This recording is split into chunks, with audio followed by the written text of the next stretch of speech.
Welcome back from break. नासिन बात करें 1112 के हवाले से। तवील अरसे से, कई सालों से, 6-6.5 साल हो गए हैं जी, लाहौर के शहरियों को खासतौर पर, अब तो पूरे पंजाब में और दूसरे सूबों में बात की जा रही है कि 1112 की सर्विसेज दी जाएँ।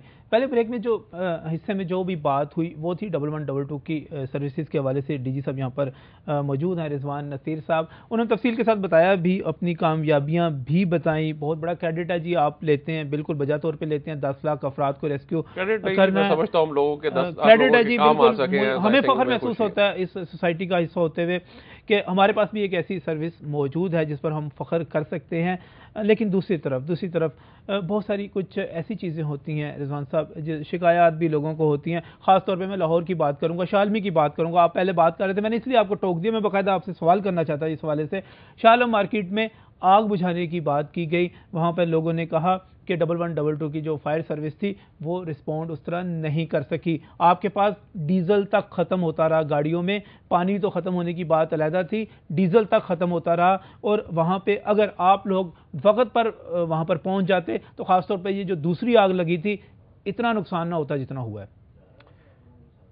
आप देखिए, आप पहुँचते वहाँ पे जहाँ पे आप पहुँच सकते हो जी, सही, जहाँ पे आपको कोई पहुँचने दिया जाए। आप अगर ऐसे गुंजान इलाके के अंदर मिडल ऑफ दी बिल्डिंग, जो एक ऐसा एरिया है जहाँ पे आपके लिए पहुंचना ही बहुत मुश्किल है, वहाँ पे आप मुझे बताइए कि आप किस तरह से बर वक्त, आप कभी खुद जाके शहर में जाने की कोशिश कीजिएगा, मैं आपको वहाँ से दे दूंगा लाहौरी से। वहाँ पे आग लगी हुई थी, इमरजेंसी की सूरत हाल थी वहाँ पे। तो याद रखें दो चीज़ें जी, शालम का भी वो एरिया है जो आज से अगर आप 20-30 साल पहले अगर जाके देखिए, पूरा सारा एरिया जल गया था। इसके लिए एक स्पेशल कानून आया था, कॉम्पनसेशन का आया। आपने उसके बाद फिर देखा जनवरी के अंदर तकरीबन हमने 30,000 लीटर, जिसमें हमारी गाड़ियां थी, साथ वासा थी, और सब ने मिलकर हमने ये ऑपरेशन कंडक्ट किया। वरना अगर उस आग को हम अगर कंट्रोल ना करते तो शायद वो पूरी उस शालम मार्केट के एरिया को जला देता, क्योंकि एक से एक प्लाजा मिला हुआ था और हर एरिया में कोई परफ्यूम स्टोर थे, तो कहीं लाइटर फिलिंग थी, तो कहीं पे और कैन स्टोर थे, तो it would have gotten out of hand. आग के अंदर दो चीजें इंपॉर्टेंट हैं, एक तो हमें बर वक्त कॉल मिले, और दूसरी हमारे पास एक एक्सेस, जिस तरह ये ट्रैफिक का प्रॉब्लम है। आप खुद बताइए, आप कुछ भी इन एरियाज में जाके देखिए तो सही। मैं इसी शहर में रहता हूं, वहीं पर मेरी लोगों से ये रिक्वेस्ट है। लेकिन 1112 को तो रास्ता मिल जाता है अक्सर औकात। नहीं जी, देखिए, आप प्रोवाइडेड कि अगर वहां पे कोई खड़ी करके परमानेंटली चला गया है, लोग जरूर देते हैं, एम्बुलेंसेज को अब रास्ता देते हैं, दूसरा जरूर है चेंज, लेकिन आपको रियलाइज ये करना है, आप दुनिया की बेहतरीन फायर सर्विसेज बना दें जी। आप अगर वहां पे पहुंच जाएं, जब हमने यूके के अंदर जिस वक्त फायर फाइटिंग की ट्रेनिंग की, मुझे नहीं याद पड़ता कि कभी भी हमने गाड़ी से पानी लिया हो। आप वहां पे जाएं, आपका एक इंजन जाता है, साथ हाइड्रेंट लगा होता है, हाइड्रेंट के साथ आप कनेक्ट करते हैं और आपके पास अनलिमिटेड वाटर की सप्लाई है।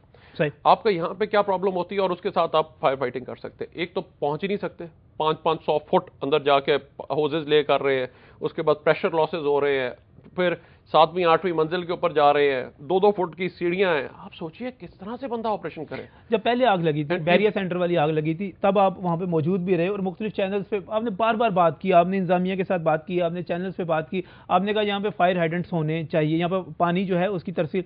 उसके बाद जब दूसरी आग लगी, क्या उस दौरान कोई पेशरफ्त हुई कि वहां पर इंतजाम किया जा सके? They have installed a fire hydrant, number 1. Number 2 जो है अभी और लगाने की जरूरत है, so there is a change which has taken place. दूसरा ये है कि हमने मार्केट कमेटीज और उनके साथ बैठ के बार बार इस इशू को डिस्कस करने की कोशिश की है। सिटी डिस्ट्रिक्ट गवर्नमेंट भी कर रही है। आपने देखा कि उसके बाद से तजावजात हटाने की एक पूरी मुहिम चली, सिटी डिस्ट्रिक्ट गवर्नमेंट ने उसको अंडरटेक किया और उसके बाद ये सारी चीजें कर रहे हैं। कमिश्नर साहब ने स्पेशली खुद 32 हाइड्रेंट्स जो है वो यहाँ पे लगवाए लाहौर शहर के अंदर।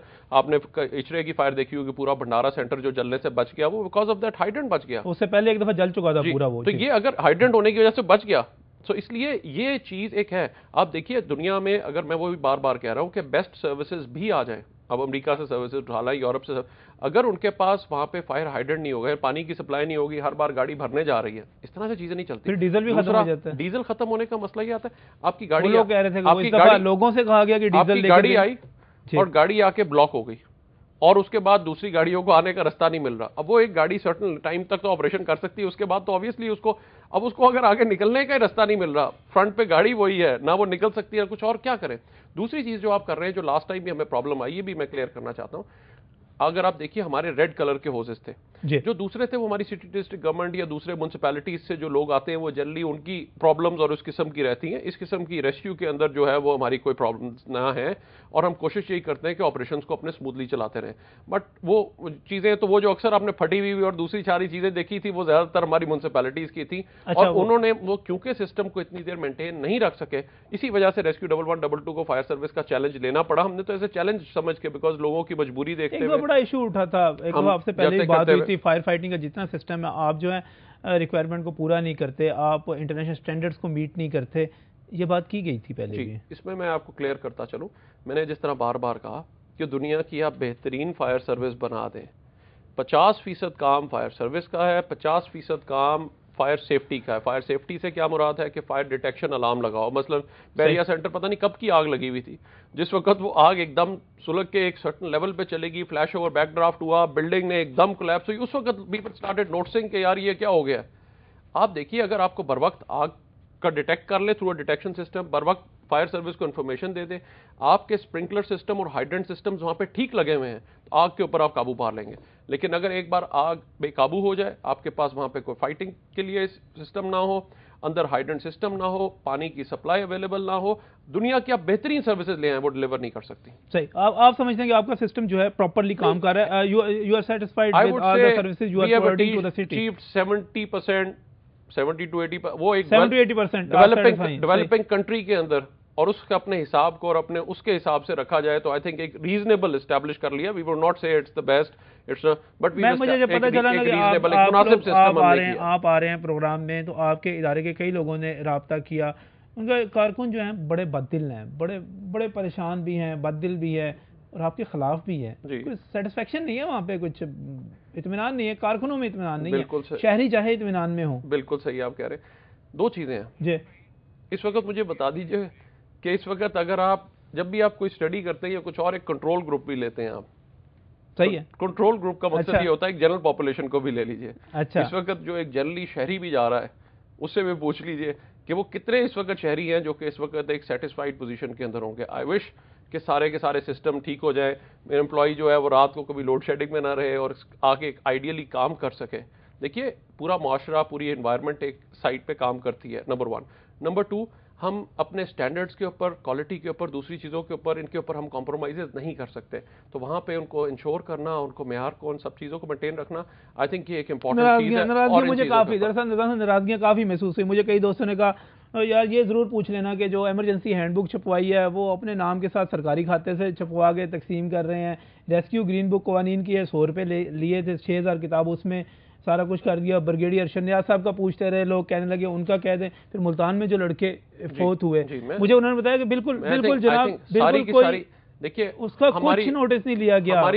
मैं आपको एक चीज बड़ी क्लियर, अगर हम ये चीजें और सारी चीजें अपने ठीक ना कर रहे तो आज अवाम को 10 लाख को ना हम रेस्क्यू करते, ना हम अपने स्टैंडर्ड्स को मेंटेन रखते। मैंने इन चीजों के ऊपर कभी कॉम्प्रोमाइज ना किया है और ना ही आगे करेंगे। बाकी सारे ह्यूमन बींग्स हैं, अगर किसी से कोई चीज होती है या कुछ और, उसका एक अप्रोप्रिएट सिस्टम है जिसके तहत उसको देखा जाता है और उसके खिलाफ अप्रोप्रिएट एक्शन किया जाता है। और इसी वजह से आज हमने अपने स्टैंडर्ड्स को मेंटेन रखा है।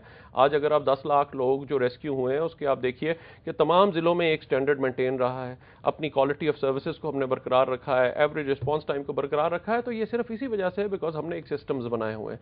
और उसके अंदर अगर कोई भी बंदा, आप मुल्तान का इंसिडेंट जो एक बड़ा अनफॉर्चुनेट इंसिडेंट है, जिसके ऊपर हमें बहुत अफसोस है, मुझे सबसे ज्यादा अफसोस होगा बिकॉज जहां पे हम लोगों की जिंदगियां बचाते हैं वहां पे कोई भी अगर इस किस्म का इंसिडेंट हो तो कुछ और, हम उसके अलावा भी ड्राउनिंग के इतने सारे केसेस होते हैं जिनको हम साथ साथ रिस्पॉन्ड कर रहे होते हैं।